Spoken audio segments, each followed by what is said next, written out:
మన పట్టణంలో దీక్ష ప్రారంభించే ముందు పార్టీ అధ్యక్షుడు జగన్మోహన్ రెడ్డి గారు 2 నిమిషాలు ప్రసంగిస్తారు. ఆయన పూర్తి పాఠం రేపు ఈవినింగ్ ఉంటుంది.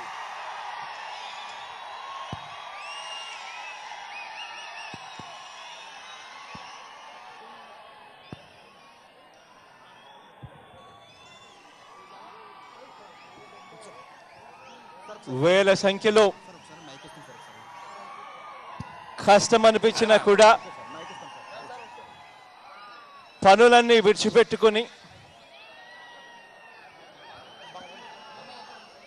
దూరాన్ని సైతం ఎండల్ని సైతం లెక్క చేయకుండా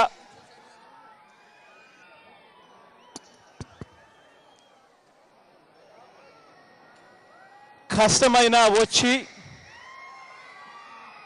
ఈ రైతుల కొరకు, డ్వాక్రా అక్కచెల్లెమ్మల కొరకు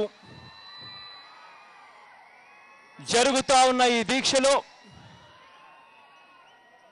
సంఘీభావం తెలిపేందుకు వచ్చిన ప్రతి అక్క, ప్రతి చెల్లెమ్మకు, ప్రతి అవ్వ, ప్రతి తాతకు, ప్రతి సోదరుడికి, ప్రతి స్నేహితుడికి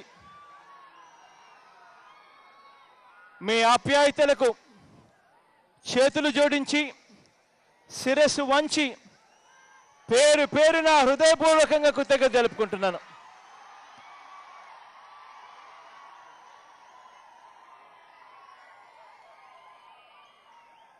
ఎలాగూ రేపు సాయంత్రం ముగింపు సమయంలో సుదీర్ఘంగా ఉపన్యాసం చేస్తున్నాను. ఇవాళ ఇక్కడ ఈ నిరాహార దీక్షకు ఇవాళ చేపట్టడానికి గల ప్రధానమైన కారణం ఏమిటో అందరికీ కూడా తెలిసిందే.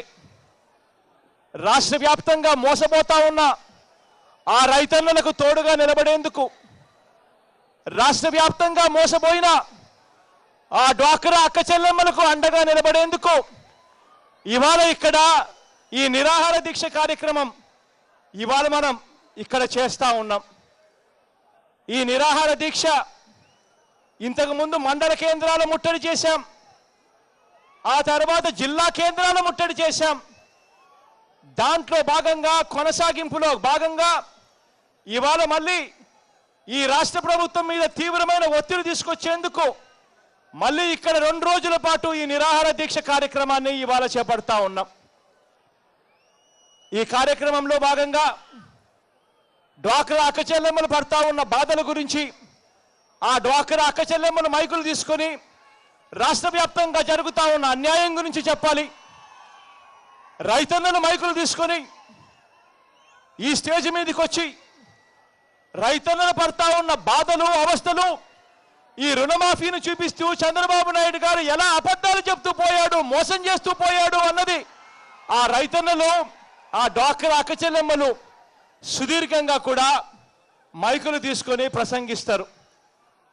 రేపు ముగింపు సమయంలో నేను సుదీర్ఘంగా కూడా మాట్లాడతాను.